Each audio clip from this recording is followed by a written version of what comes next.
नमस्कार, मैं हूं रंजीत कुमार और शुरू हो चुका है देश का मूड मीटर। क्या कोलकाता की ट्रेनी डॉक्टर को इंसाफ दिलाने के आंदोलन को दबाने की कोशिश हो रही है?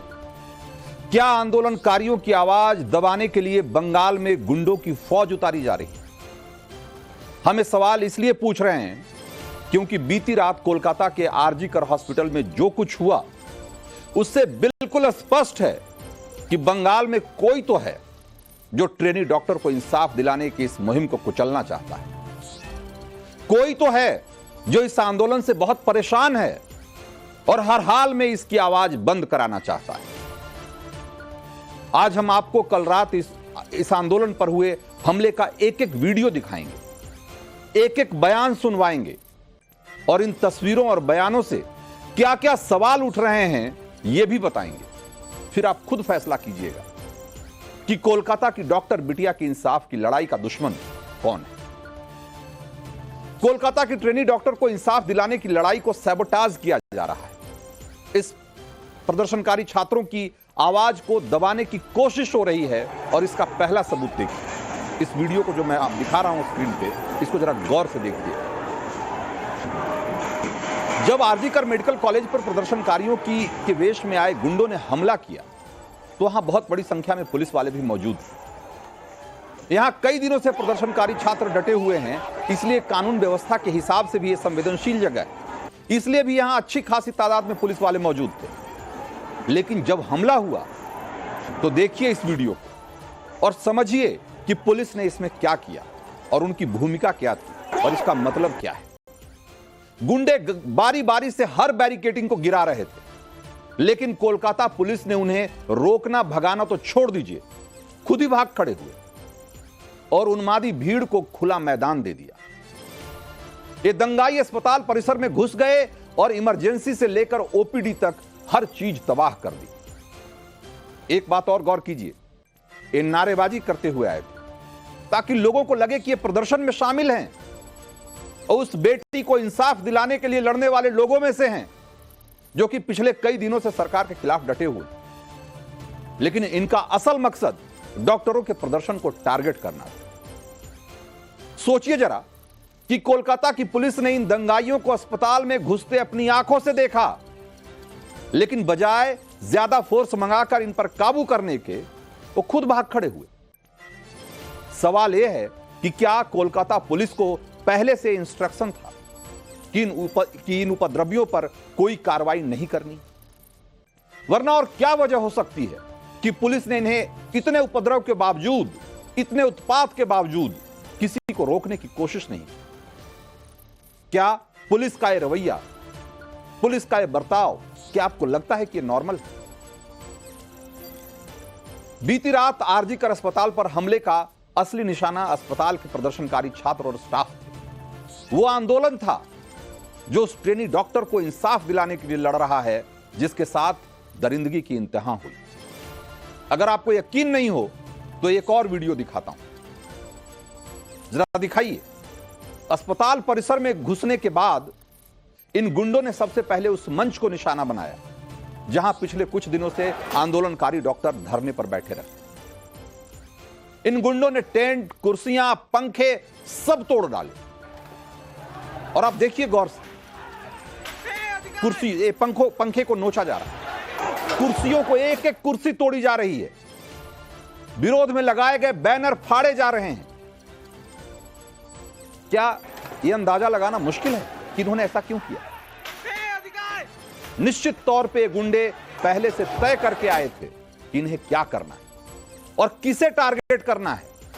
इनका एक ही मकसद था कि आंदोलनकारी छात्रों और डॉक्टरों को इतना डरा दो कि कल से प्रदर्शन में शामिल होने की हिम्मत न जुटा पाए। सवाल यह है कि आखिर इन गुंडों को किसने भेजा?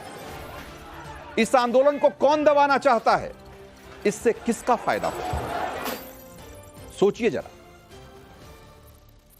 हम आपको सिलसिलेवार तरीके से आज सारे वीडियोस दिखा रहे हैं, बहुत सारे बयान भी आपको सुनवाएंगे और उसके बाद आप फैसला करिएगा कि ये जो बीती रात इस आंदोलन पर हमला हुआ है उसका मकसद क्या था और इसके पीछे कौन लोग हो सकते हैं।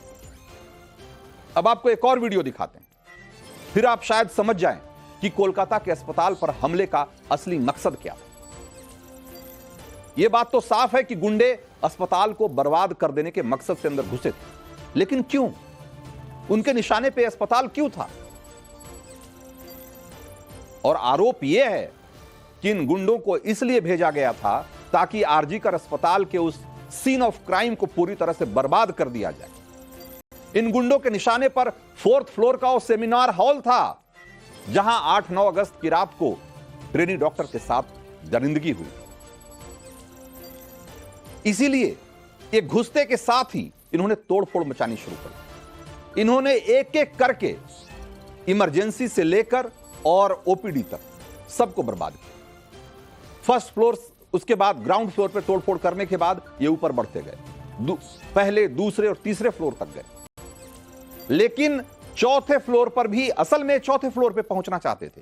वहां मौजूद लोग ये बताते हैं कि इनका निशाना 4th फ्लोर था, लेकिन 4th फ्लोर पे पहुंच नहीं पाए क्योंकि 4th फ्लोर के दोनों दरवाजे बंद थे।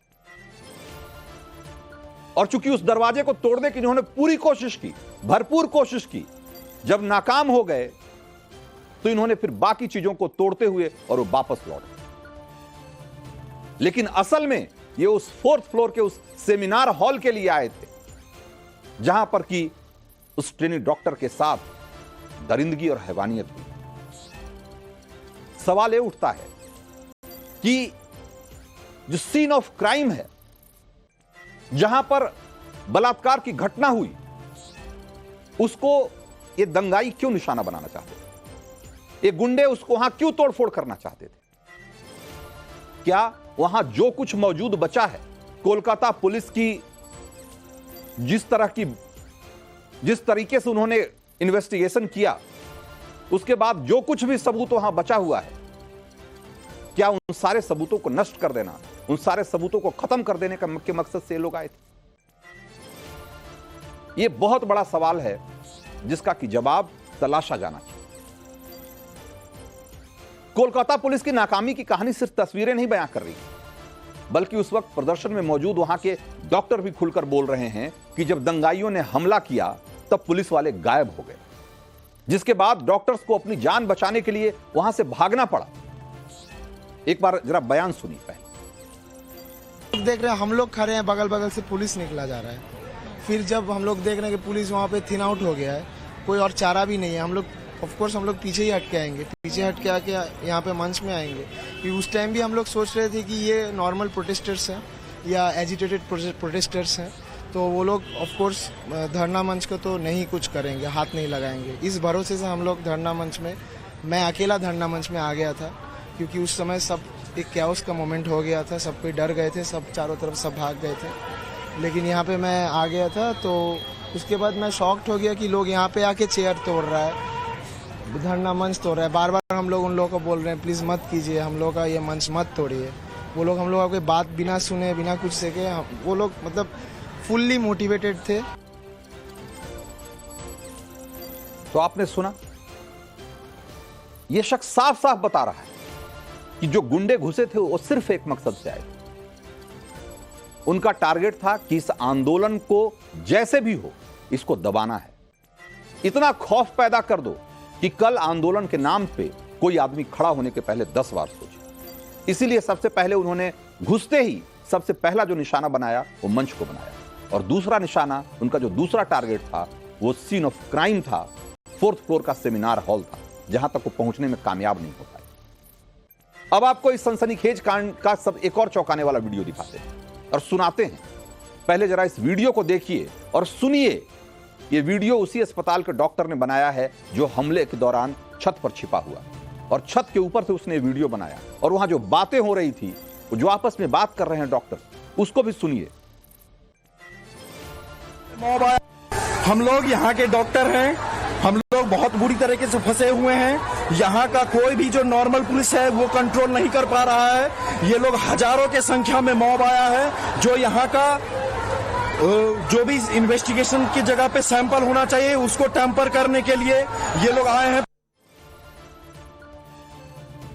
तो नीचे जब ये गुंडे तोड़फोड़ मचा रहे थे, वहां हंगामा कर रहे थे, अस्पताल में घुसकर और हर चीज को तबाह करने में जुटे हुए थे, उस समय छत से वीडियो बनाया जा रहा है। और जो वहां मौजूद लोग हैं वो कह रहे हैं कि उनका मकसद उन्हें साफ साफ दिख रहा था कि वो डॉक्टर को निशाना बनाने आए थे, वो वहां पर सबूत मिटाने के मकसद से आए थे। उनकी आवाज में आपने दहशत सुनी, वो किस हद तक डरे हुए थे जो लोग इसका वीडियो बना रहे थे। आप इसी से अंदाजा लगाइए कि अगर आप एक इमारत में फंसे हुए हो और उसको सैकड़ों लोग चारों तरफ से घेर कर अगर हमले कर रहे हो, उनका मकसद आपको समझ में आ रहा है कि वो किस मकसद से आए हैं, आपके भीतर किस तरह की दहशत होगी, वो दहशत आप इनकी आवाजों में भी सुन सकते हैं। तो सारे के सारे प्रदर्शनकारी डॉक्टर घबराए हुए थे, सब अपनी जान की हिफाजत के लिए वहां पर गुहार लगा रहे हैं। और इसी हमले का एक और वीडियो सामने आया, उसको भी आप देखिए। सैकड़ों की भीड़ बेतहाशा भाग रही है, जरा दिखाइए वो वीडियो। और दावा किया जा रहा है कि ये हमले के बाद का वीडियो है और अस्पताल में कोहराम मचाने के बाद जब गुंडे भाग रहे थे उस समय ये वीडियो शूट किया गया, जब शायद गुंडों ने अपना मिशन पूरा कर लिया। तब दिखावे के लिए शायद पुलिस उनके पीछे दौड़ी। और जब ये गुंडे अस्पताल में तोड़फोड़ कर रहे थे, जब ये डॉक्टर्स और स्टाफ की पिटाई कर रहे थे, जब धरना स्थल को तोड़ रहे थे, तब तक पुलिस खामोश रही। हमने वो भी वीडियो आपको दिखाया कि कैसे जब धरना स्थल तोड़ा जा रहा था, जब अस्पताल में तोड़फोड़ की जा रही थी, सारे पुलिस वाले खामोश थे, चुपचाप थे, या तो वहां पर थे नहीं, भाग गए, या जो थे वो तमाशबीन की तरह खड़े थे। और जब सारा काम खत्म हो गया, तब उन्हें याद आया कि अच्छा, अब इन्हें यहां से खदेड़ना भी तो है। सवाल यह है कि ये सारे पुलिस वाले किसके इशारे पर काम कर रहे हैं, इन्हें क्या इंस्ट्रक्शन था और इन्हें किसने इंस्ट्रक्शन दिया था कि इन दंगाइयों को इस तरीके से खुली छूट दो, जब तक कि वहां अपना पूरा काम फिनिश न कर लें, तब तक इनके खिलाफ एक डंडा, एक आवाज नहीं उठनी चाहिए। ये सब क्या अनायास। एक और तस्वीर दिखाता हूं आपको, और उस तस्वीर को देखने के बाद आप और समझ पाएंगे कि ये पूरी साजिश क्या थी। बाकायदा ट्रकों से भरकर गुंडे आए थे, ट्रकों में भर कर लाए गए थे गुंडे। यानी गुंडे यहां आए नहीं, बल्कि उन्हें यहां लाया गया था, भेजा गया था कहीं, और उन्हें लाया गया था बाकायदा ट्रकों में भरकर। और ये वीडियो भी मेडिकल स्टूडेंट ने अपने छत से शूट किया, और ये हमले के बाद का वीडियो है। मारकाट मचाने के बाद ट्रक पर सवार होकर गुंडे किस रास्ते जैसे आए थे वैसे ही चले गए, उसी रास्ते वापस लौट गए बिना किसी दिक्कत। उन्हें रास्ते में किसी पुलिस वाले ने कहीं नहीं रोका टोका। और आप तस्वीरों में देख सकते हैं कि पुलिस ने उन्हें फॉलो भी नहीं किया। यानी गुंडों को, बवालियों को मेडिकल कॉलेज में आकर उत्पात मचाने की छूट दी गई थी, और उसके बाद उन्हें बड़े आराम से जाने भी दिया गया। यह तो हाल है बंगाल की पुलिस का, यह हाल है ममता की हुकूमत का। मोदी के खिलाफ बोलना हो तो इस पार्टी के सांसद, विधायक, लोकतंत्र, संविधान सब बचाने की तख्तियां लेकर सड़क पर उतर आते हैं। लेकिन यहां रात भर गुंडे जो हैं उत्पात मचाते रहे, राजधानी कोलकाता को हाईजैक करके बैठे रहे, लेकिन शासन प्रशासन कुछ नहीं करता। अभी क्यों ना पूछा जाए कि यह हुआ या करवाया गया। एक बात और गौर करिए, कल देर रात पूरे देश में सुरक्षा एक तरीके से हाई अलर्ट पर थी। स्वतंत्रता दिवस के पहले वाली रात को अमूमन सड़कों पर पुलिस का बंदोबस्त बहुत ज्यादा होता है। आपने देखा होगा, आप जिस भी शहर, छोटे बड़े जिस भी शहर में रहते होंगे, आपने देखा होगा कि पुलिस कितनी अलर्ट रहती है। पुलिस सिस्टम इस मिशन में लगा रहता है कि कहीं कोई आतंकी वगैरह कोई ऐसी घटना ना हो जाए, इसलिए वो हमेशा बहुत अलर्ट रहते हैं। लेकिन कोलकाता की सड़क पर गुंडे ट्रक में भरकर आए, उत्पात किया, और फिर ट्रक में सवार होकर चले गए, और किसी ने उन्हें नहीं रोका। और न ही ममता दीदी का, मतलब आप देखिए इस सिस्टम कैसे काम करता है। इतना कमाल का सिस्टम देखा है क्या कहीं आप? कल रात जब यह हंगामा हो रहा था तो वहां हमारी संवाददाता पूजा मेहता भी मौजूद थी, और उनके कैमरे में भी कैद तस्वीरें और बयान एक बड़ी गवाही की तरह है, और उस गवाही को आपको सुनना चाहिए। सुनवाइए। सिग्निफिकेंट है कि सबसे पहला टारगेट आपका धरना मंच था, दूसरा टारगेट इमरजेंसी और फोर्थ फ्लोर में जो है सेमिनार रूम में जो क्रूशल एविडेंस है वो लोग थर्ड फ्लोर तक पहुंच गए थे। सीसीटीवी को तोड़ना, ये क्या चीजें पिन पॉइंट करती है कि आपके मूवमेंट को खत्म करने का और एविडेंस को टेम्पर करने की एक जो है प्री प्लान्ड एक योजना थी? देखिए, आप ये दोनों एजम्पशन इसीलिए कर पा रहे हैं क्योंकि ये घटना हर रोज हो रहा है, हर रोज एविडेंस टेम्परिंग का कोशिश चल रहा है, हर रोज कोशिश किया जा रहा है कैसे मूवमेंट को सैबोटेज किया जाए, कैसे मूवमेंट को कार्ब किया जाए। यहाँ पे हम लोग जब सोच रहे थे कि पुलिस हमारे मदद के लिए यहाँ पे, हमारे प्रोटेक्शन के लिए यहाँ पे, हम लोगों ने देखा कि कल कैसे पुलिस, ठीक है उन लोगों को भी अपना जीवन का डर हो ही सकता है, अपना जान बचा के वो भाग गए। पुलिस को जो करना चाहिए था, पुलिस को जो एक्टिवली ड्यूटी करना चाहिए था, पुलिस को जिन लोगों को कार्ब करना चाहिए था। तो पुलिस की भूमिका पर एक नहीं सैकड़ों सवाल, और हम बार बार क्यों कह रहे हैं कि ये साजिश थी छात्रों के आंदोलन को दबाने की। इसका एक और सबूत दिखाता हूं आपको। अस्पताल में घुसे दंगाइयों ने अस्पताल परिसर में लगे सीसीटीवी को तोड़ा। सबसे पहले साफ है कि उनको ये इंस्ट्रक्शन था कि कोई सबूत नहीं छोड़ना है।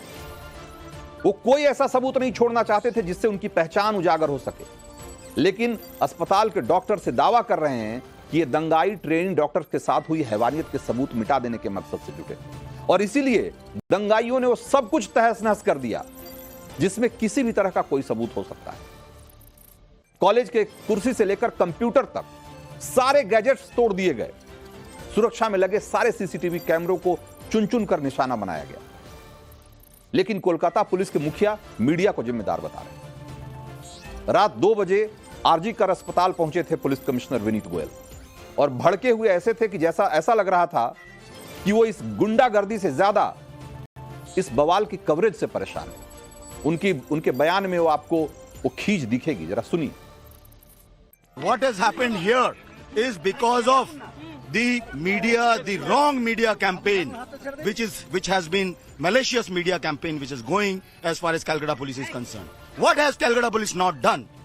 In this case, they have done everything, and I'll do it. I'm saying it under everything under my command. My men have worked day and night to detect this case, to collect evidences. They collect the best of evidences. The main accused has been arrested. तो Kolkata police के commissioner का बड़बोलापन सुना आप? वो media को कोस रहे हैं, लेकिन कोलकाता पुलिस की भूमिका खुद सवालों के घेरे में है, और एक दो नहीं सैकड़ों सवाल हैं। और इसमें से बहुत सारे सवाल हम नहीं उठा रहे, बल्कि कोलकाता हाई कोर्ट भी उठा रहा है। कोलकाता हाई कोर्ट ने तो सीधे सीधे कह दिया कि यह पुलिस किसी काम की नहीं, यह पुलिस इस मामले की जांच नहीं करेगी, यह सबूत भी मिटा सकती है। सोचिए, जिस राज्य का हाई कोर्ट कह रहा है पुलिस के बारे में, उसका मुखिया देख रहे हैं किस तरीके से बात कर रहा है। और ऐसे एक दो सवाल थोड़ी हैं, ये कह रहे हैं कि हमने वो सब कुछ किया जो किया जाना चाहिए था इस केस में। लेकिन मैं आपको बताता हूं कि कोलकाता की पुलिस ने क्या क्या नहीं किया जो उसे करना चाहिए। आपको पता है, जब ये घटना पहली बार रिपोर्ट हुई, जब लोगों के संज्ञान में आया, तो कोई भी आदमी जिसने भी ट्रेनी डॉक्टर के डेड बॉडी को देखा, उसे साफ साफ लग रहा था कि यह रेप और मर्डर का मामला है। लेकिन आपको पता है कि पुलिस ने अननेचुरल डेथ का मुकदमा दर्ज किया, अननेचुरल डेथ का। सोचिए जरा, जबकि कोर्ट साफ साफ कहता है कि पुलिस को हर हाल में खुद से इसमें रेप और मर्डर का मुकदमा दर्ज करना चाहिए। और ये कोलकाता पुलिस के मुखिया क्या कह रहे हैं? ये कह रहे हैं कि हमने वो सब कुछ किया जो किया जाना चाहिए था। अगर सब कुछ करते आप जो किया जाना चाहिए था, तो आप उस प्रिंसिपल से भी पूछताछ करते जिसने इस मर्डर रेप को सुसाइड बताने की कोशिश की, जिसने उस विक्टिम पर सबसे पहले सवाल खड़ा किया कि रात में वो क्यों गई थी सेमिनार हॉल में। आपने उससे पूछताछ नहीं की। उसकी भूमिका जो लगातार सवालों के घेरे में रही है, जिसको लेकर 100 तरह के सवाल रहे हैं, उस प्रिंसिपल से कोई पूछताछ नहीं की पुलिस ने। और ये पुलिस के मुखिया कह रहे हैं कि हमने वो सब कुछ किया। और कल आरजी कर अस्पताल पर इतना बड़ा हमला हो गया, और पुलिस के मुखिया को कोई भनक नहीं साहब, पुलिस को कुछ नहीं पता, और उनकी पुलिस तमाशबीन की तरह खड़े होकर तमाशा देखती रही इस पूरे हंगामे का। और ये उसके मुखिया कह रहे हैं कि हमने वो सब कुछ किया, और वो गुस्सा निकाल रहे हैं मीडिया पे। लेकिन सवाल उठाने वालों में सिर्फ हम नहीं है, हाई कोर्ट नहीं है, वहां मौजूद बहुत सारे डॉक्टर हैं जो कि सीधे सीधे आरोप लगा रहे हैं कि ट्रेनी डॉक्टर के साथ जो कांड हुआ उसमें एक एक सबूत मिटा देने के लिए टीएमसी के सत्ताधारी पार्टी के गुंडे अस्पताल भेजे गए। सुनिए जरा। This must be backed by ruling party organization, and all responsibility will go on government and the police. And when they were trying for long time, we tried to protect the gate for more than half an hour, but police didn't do adequate things to prevent it. जो mob आया था ये fully पॉलिटिकलाइज था, जो कोई मतलब motivated था, और ये मोटिव लेके भी आया था। तो मॉब मोटिवेटेड था, और मोटिव क्या था? मोटिव एक था, इस पूरे आंदोलन को सबोटाज करो, और इस जो इंसाफ की लड़ाई लड़ी जा रही है, उस डॉक्टर बिटिया को इंसाफ देने के लिए जो मुहिम चलाई जा रही है, इस मुहिम को कैसे भी इसका गला घोटो। और जाहिर सी बात है, पुलिस कमिश्नर का गुस्सा आप समझ सकते हैं क्यों है। 8-9 अगस्त की रात को इस अस्पताल में जो कुछ हुआ, उसके बाद से पूरा सिस्टम का फेलियर खुलकर सामने आ चुका है।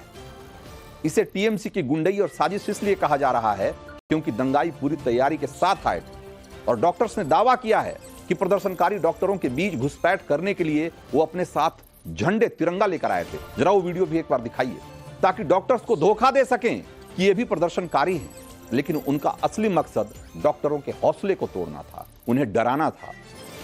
वहां मौजूद डॉक्टर्स दावा कर रहे हैं कि सारे बवाली नशे में थे। इससे साफ होता है कि ये सारे के सारे दंगाई सबूत मिटाने के मकसद से आए थे, और एक पूरा मकसद लेकर आए थे, और उस मकसद को आरजी कर अस्पताल में आकर उन्होंने अंजाम दिया। ठीक जो हम लोगों ने बार बार पुलिस को वार्न किया, पुलिस को बताया कि हमारे चेस्ट डिपार्टमेंट ने सेमिनार रूम जो है उसके अगल बगल में जो सब रूम है वो without any order, without any police को पता ही नहीं है कि वहाँ पे तोड़ा गया है, लेकिन वो वहाँ पे बैठे हुए हैं। हम लोग जाके पूछ रहे हैं कि किसने तोड़ा, क्या किया, बोले मैं तो अपना शिफ्ट में आया हूँ, पिछला शिफ्ट में कौन था मेरे को नहीं पता। उसके बाद भी कल कैसे इमरजेंसी में इतना लोग घुस के आया, और इससे पहले भी ऐसा इंसिडेंट हुआ है, उन लोगों ने हम पे उतना अटैक नहीं किया।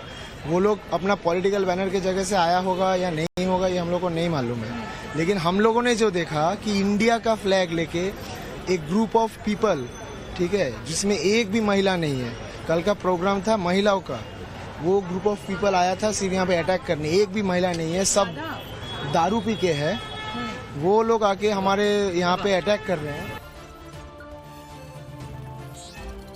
तो देखिए किस तरीके से भाड़े के गुंडे भेजकर और छात्रों के आंदोलन को दबाने की कोशिश हो रही है, किस तरीके से गला घोटा जा रहा है एक मुहिम का जो एक ट्रेनी डॉक्टर को इंसाफ दिलाने के लिए लड़ी जा रही है। और सवाल किए जा रहे हैं मीडिया से, इसीलिए कुछ सवाल हम आपके लिए भी लेकर आए।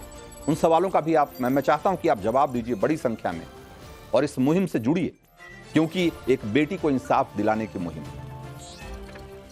सवाल क्या है जो आज मूड मीटर में, जिसके जरिए आज देश का मूड मीटर घूमेगा, वो जल्दी से वो सवाल देख लेते हैं। सवाल नंबर 1, कोलकाता के अस्पताल पर हमले को आप कैसे देखते हैं? और ऑप्शन है टीएमसी की साजिश सामने आ गई, ऑप्शन बी डॉक्टरों के आंदोलन को कुचला गया, और ऑप्शन सी जांच के बाद सच्चाई सामने आ पाई। सवाल नंबर 2 दिखाइए, कोलकाता हिंसा पर हो रही सियासत पर आपकी राय क्या है, क्या सोचते हैं आप? ऑप्शन ए, ममता सरकार फेल हो चुकी है, ऑप्शन बी, बंगाल का पुलिस सिस्टम ध्वस्त हो चुका है, और ऑप्शन सी, बीजेपी राजनीतिक फायदा उठाने की कोशिश कर रही है। सवाल नंबर 3, कोलकाता हिंसा को लेकर पुलिस की कार्रवाई पर आप क्या कहेंगे? और ऑप्शन ए है असली दोषियों को बचा रही है पुलिस, ऑप्शन बी, पुलिस को टीएमसी काम करने नहीं दे रही, उस पर दबाव है इस मामले को दबाने, रफा दफा करने का, और ऑप्शन सी, सही दिशा में बढ़ रही है पुलिस की जांच। तो ये 3 सवाल हैं जिसका कि आपको आज देना है जवाब, और बाकी जो सवाल है उसका जवाब हम अपने मेहमानों से लेने की कोशिश करेंगे। जवाब आपको कैसे देना है आप अच्छी तरह जानते हैं। जो QR कोड टीवी स्क्रीन पर दिखाई दे रहा है, इसको जैसे ही आप अपने मोबाइल कैमरे से स्कैन करेंगे, आपके सामने इन्हीं तीनों सवालों की लिस्ट खुल जाएगी। उसके बाद अपना जवाब भर के आपको सबमिट करना है और आखिर में अपनी डिटेल भरनी है, क्योंकि उसी के आधार पर हम हर रोज 4 लकी वोटर का भी चुनाव करते हैं। तो आप वोट करना शुरू करिए और हम सवालों को लेकर चलते हैं अपने मेहमानों के पास। हमारे साथ प्रियंका टिब्रेवाल हैं, बीजेपी की प्रवक्ता हैं, विवेक श्रीवास्तव पॉलिटिकल एनालिस्ट हैं और बादल देवनाथ हैं हमारे साथ, जो कि पॉलिटिकल एनालिस्ट हैं और टीएमसी का पक्ष रखते हैं। बादल देवनाथ, इतनी सारी तस्वीरें, इतने सारे बयान, उसके बावजूद भी क्या टीएमसी ये कहेगी कि ये जो कल रात में, जो बीती रात जो घटना हुई कोलकाता में, उससे उसका कोई लेना देना नहीं? रंजीत साहब, फिर एक बार आपके चैनल के माध्यम से शाम को मैं 78वां स्वतंत्रता दिवस के अवसर पर मैं आपको और आपके चैनल के माध्यम से सारे देशवासियों को फिर एक बार शुभकामनाएं देता हूं। सर, आपने और 20 मिनट चला देते तो अच्छा होता। और इतना झूठ आप बोलते हैं ना, मुझे अच्छा नहीं लगता है। मैं आपको शेयर कहता हूँ, आपको शेयर कहता हूँ और 20 मिनट बोल दीजिए। मैं हम लोगों का क्या जरूरत है? दूसरा बात है, आप पहले ही डिसीजन ले लिया टीएमसी का गुंडे, और सुबह शाम दोपहर से मैं शाम को अभी 6 बजे तक मैं रिपोर्ट दे रहा हूँ।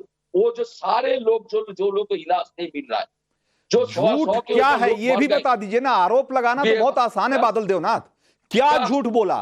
क्या सैकड़ों की संख्या में गुंडे आ गए आरजी कर अस्पताल में? क्या झूठ है? क्या उन्होंने डॉक्टरों को पीटा? क्या उनके आंदोलन को निशाना बनाया? क्या झूठ है? आपने टोका शुरू कर दिया। अभी भाजपा बोलेगा आप चुपचाप रहेगा 4 मिनट तक। सवाल आपसे है तो मैं आपसे नहीं पूछूं तो किससे पूछूं बादल देवनाथ? सर, रिक्वेस्ट कर रहा हूं, 1 मिनट टाइम दीजिए, हाथ जोड़ करके। हाँ बोलिए ना, 1 मिनट टाइम दीजिए, हाथ जोड़ कर रहा हूं। बोलिए। वो जो सारे जो लोग एक दिन में एक सरकारी अस्पताल में आउटडोर में 5000 के लोग इलाज करते के आते हैं, और इमरजेंसी में हजारों के लोग, और वो जो लोग 6 दिन से इलाज नहीं मिल रहा है, उन लोगों को वो जो गुस्सा आया, उसके साथ जो लोग आंदोलन कर रहे थे 6 दिन के, वो सीपीआईएम का जो युवा संगठन है, छात्र संगठन है, वो लोग नक्सलपंथी, उसके साथ भाजपा के कुछ लोग कल हमला किया। भाई खुलेआम सारे चैनल में मैं बोल रहा हूँ, सारे चैनल में बोल रहा हूँ। आपने बताया टीएमसी का गुंडा, टीएमसी का राज में, टीएमसी का लोग, टीएमसी का हॉस्पिटल में, राज्य सरकार अस्पताल में हमला करेगा। ये क्या बात है सर? आपने नहीं, मैं कह रहा हूं कि ये कौन, नहीं आपको ये बताना पड़ेगा। बादल देवनाथ आप कह रहे हैं कि लेफ्ट के छात्र विंग के लोग आप ने हमला किया, ये कह रहे हैं आप सर? और राज्यपाल के बारे में एक शब्द नहीं कहते जो नहीं बादल देवनाथ आप क्या कह रहे हैं? बादल देवनाथ आप क्या कह रहे हैं कि हमला करने वाले कौन लोग थे? नहीं एक मिनट प्रियंका मैं आपके पास आऊंगा। बादल देवनाथ है, हमला करने वाले लोग कौन है आपके हिसाब से? कौन लोग हैं बताइए ना। राज्य सरकार के खिलाफ डिबेट है। नहीं बादल देवनाथ आपके हिसाब से आपने क्या कहा? ये जो हमला करने वाले लोग कौन थे? टीएमसी का था, आपने बताया ना टीएमसी। नहीं आप बताइए ना। मैंने तो कहा जो लोग वहां कह रहे हैं वो मैंने कहा, मैंने जो लोग कह रहे हैं वो कह रहा हूं मैं, और जो वहां चीजें दिख रही है उसके आधार पे मैंने कहा। आप बताइए ना कि आपके हिसाब से कौन थे? वो लोग कौन है? पहले आपको जानना चाहिए वो लोग कौन है, वो किसका समर्थक है। वो लोग जो दोनों 2 आदमी बताया, दूसरा चैनल दिखा रहा है ये लोग बाहर के लोग है, इलाज कर नहीं पाया, वो लोग बंगाल में सारे चैनल दिखा रहे हैं। आप जो दो लोग, विवेक श्रीवास्तव टीएमसी समेत, पार्टी का समर्थक है, टीएमसी समेत बहुत सारे लोग वहां कह रहे हैं कि इसके पीछे लेफ्ट पार्टियों का हाथ है। नहीं, टीएमसी ने पहले तो भाजपा को बोला कि साहब आरएसएस और संघ वाले तोड़फोड़ कर रहे हैं। हाँ। अब इनमें से आधे प्रवक्ता कह रहे हैं लेफ्ट वाले कर रहे हैं। हाँ। फिर इनमें से आधे कह रहे हैं कि साहब नहीं है, विवेक जी नहीं है, उसमें 4-5 लोग इलाज जिलों को नहीं मिल रहा, वो लोग भी था। 100 आदमी एक्टिवली अंदर घुसे थे सर। मैंने पूरी रिपोर्ट मंगवाई थी बंगाल से, स्टडी करी है, फोन करी है। एक रूम में 100 लोग था, एक रूम में। हाँ, तो जो मेन जो सर्वर रूम तक में पहुंचे थे वो 100 लोग थे। सीसीटीवी कैमरा तोड़े गए, सर्वर तोड़े गए, और ऐसा प्रतीत होता है कि वहां पे जो तथ्य थे जो इन्वेस्टिगेशन में मदद करते, उनको समाप्त करने की कोशिश की गई। उसी प्रकार से इस घटना के बाद भी वहां अचानक रिनोवेशन शुरू हो गया। अब रिनोवेशन की अचानक क्या इमरजेंसी आई थी जब इतना बड़ा हादसा हुआ था, ये भी एक्सप्लेनेशन नहीं है। मोहम्मद सलीम के नेतृत्व में बड़ा लेफ्ट का गठबंधन 5 दिन पहले ही जाकर के डॉक्टर के साथ बैठे, धरना दिया, शाम बाजार तक प्रदर्शन किया और मार्च भी निकाली। ये एक सच्चा नहीं तो विवेक श्रीवास्तव ये तो करे कि एसएफआई का झंडा लेकर आए थे लोग, एसएफआई का झंडा लेकर आए थे। साहब ऐसा होता है, इस तरह के इंसिडेंसेस के अंदर मेरे हिसाब से हम एक रिस्पॉन्सिबल चैनल में सारे बैठे हैं, पॉलिटिक्स ना करके अगर हम इस इंसिडेंट्स के ऊपर थोड़ा सा लाइट डालें, वरना तो यहाँ हम आपस में गाली गलौज करेंगे, हम बीजेपी की गलतियां गिनानी शुरू कर देंगे कि यूपी में ऐसा हुआ, बीजेपी हमारी गिनानी शुरू कर देगा। Point of the matter is कि Mamata Banerjee is the honourable chief minister. ठीक है, लेकिन आरोप आप पे भी लग रहे हैं, आरोप, लेकिन कोई तो है जो कि इस पूरे आंदोलन को सबोटाज करना चाहता है। प्रियंका टिब्रेवाल, कौन लोग होंगे? देखिए, मैं बात शुरू करने से पहले हाथ जोड़ करके यहाँ बैठे मेरे दोनों भाइयों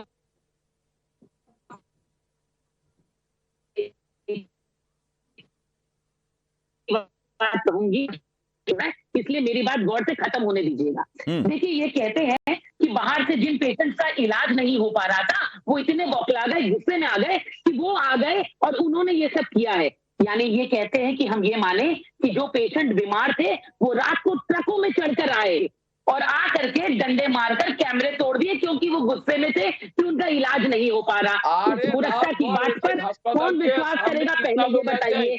दूसरी बात, मैं कहती हूँ कि सबूत मिटाने का फायदा इस वक्त किसको होगा, सबसे पहले इस पर गौर करिए। दूसरा, किसके ऊपर उंगलियां उठ रही हैं, इस बात को गौर करिए। ये किसने अपने वर्चस्व की लड़ाई बना ली है, इस बात पर गौर करिए। और कौन सी पार्टी का सर्वस्व अब इस घटना पर निर्भर कर रहा है, इस पर गौर करिए। ये सारी चीजें सिर्फ और सिर्फ तृणमूल की ओर इशारा करती है। दूसरा, मैं आपको कहती हूँ 14 अगस्त की रात जो है पूरा हाई अलर्ट जोन रहता है एक दिन, क्योंकि अगले दिन 15 अगस्त रहती है। उसके बावजूद गुंडे ट्रकों में चढ़कर आते हैं, इस तरह की जो है वहां पर हैवानियत करते हैं, तो पुलिस कुछ नहीं कर पाती। ये जानकारी पुलिस। बादल देवनाथ, हाँ ठीक है, प्रियंका टिब्रेवाल, बिल्कुल मैं यही तो सवाल कर रहा हूं, यही सवाल बादल देवनाथ से है, यही सवाल बादल देवनाथ से कि भाई आपके पार्टी के मुखिया कह रही है कि इसके पीछे वाम और राम वाले हैं, ये कह रहे हैं कि वाम और राम वाले हैं, आपकी पार्टी के मुखिया कह रही हो। भाई तो वाम और राम ले, आपकी कोई जवाबदेही नहीं बनती सर। भाई यहां भी मामले को राम से जोड़ देना है। रंजीत जी, हाँ, ये जो अभी जो सारे लोगों को जो गुंडा बोल दिया ना, इसलिए भाजपा लोगों को वोट नहीं मिलता। हाँ। सारे प्लान इनका होता है, सारे डूब के मर जाइए, मैं कहती हूँ चुल्लू भर डूब के मर जाइए। कुछ दिनों से युवा संगठन आंदोलन का ये कुछ दुनिया डॉक्टर है, सारे दुनिया डॉक्टर नहीं है, सारे लोगों को गुंडा बोल दिया, इसलिए इस लोगों को वोट नहीं मिलता है बंगाल में। और इसलिए बार-बार वोट की लड़ाई इंसाफ मिलेगा कि नहीं, ये बताइए ना बादल देवनाथ। वोट मिले चाहे नहीं मिले, मैं पूछ रहा हूं कि उस बंगाल की उस बेटी को इंसाफ मिलेगा कि नहीं मिलेगा जिसके खिलाफ दरिंदगी हुई। अरे शर्म करिए, किसी के तो बाप होंगे आप, शर्म करिए, किसी के तो भाई होंगे आप। गाली देना आप यहाँ वोट की बात करते हैं, यहाँ वोट की बात करते हैं, लेकिन आप बोल रहे हैं, मैं तो बोल नहीं सकता हूँ, मैं बोल नहीं सकता हूँ, आप बोल रहे हैं गाली दीजिए, मैं तो बोल रहा हूँ इसलिए आप लोगों को वोट नहीं मिलता बंगाल में। और मोदी जी 240 में आगे इस कारण में, अरे जो मीडिया लोग भाजपा का पक्ष लेते हैं, वोट की बात करने की, अगर वोट आप लेते हैं तो इसका मतलब क्या, इसलिए मोदी जी को ये हाल हुआ, इसलिए मोदी जी को ये हाल हुआ। ठीक है, नहीं मैं एक मिनट प्रियंका, एक मिनट रुक जाइए, एक मिनट रुकिए प्रियंका, एक मिनट रुकिए। बादल देवनाथ को आज जवाब बादल देवनाथ को देना है। बादल देवनाथ, मैं आपसे कह रहा हूं, नहीं एक मिनट मेरी बात सुनिए, मेरी बात सुन लीजिए पहले कि भाई आप इसमें वाम और राम इसलिए लेकर आ रहे हैं ना क्योंकि आपको लगता है कि इसमें भी वोट आपका कहीं बिखर न जाए, इसलिए आपने राम को भी घुसा दिया। मतलब आप हर जगह पॉलिटिक्स, आप इसी तरह की पॉलिटिक्स करेंगे। इस बात पे ममता बनर्जी बात नहीं कर रही है कि उसको इंसाफ कैसे मिलेगा, उसकी लड़ाई को कैसे मुकाम तक पहुंचाया जाए, इस पर कोई बात नहीं हो रही। बात हो रही है कि इसमें राम का इस हाथ है। इसमें इस बारे में आप चर्चा मत कीजिए, आपको भी पता नहीं, आप सांबादिक है, सीनियर जर्नलिस्ट है, रहिए। और सारे जो सवाल, सारे जो बदनाम है ममता बनर्जी को छोड़ दीजिए। भाई हमने जो पूछा उसका जवाब दीजिए। भाई वाम और राम की बात हो रही है, आपकी सरकार है, आपकी कोई जवाबदेही नहीं है। बोलिए। बंद रखे। जितना बोलना नहीं नहीं, अरे इसीलिए मैं तो आपसे सवाल पूछ रहा हूं भाई, आपसे सवाल पूछ रहा हूं ना बादल देवनाथ, जवाब दीजिए ना इसका, कि सारी जवाबदेही वाम और राम की है, ममता बनर्जी की कोई जवाबदेही नहीं, टीएमसी की कोई जवाबदेही नहीं, सरकार की कोई जवाबदेही नहीं। नहीं, ये तो कोई बात नहीं है बेटा। हाँ, जिस तो राज्यों में और क्या है? राज्यों में घटना घटी है, हाँ। उस राज्यों के मुख्यमंत्री ने दूसरे दिन, जिस दिन घटना दूसरे दिन ही आंसर दे दिया।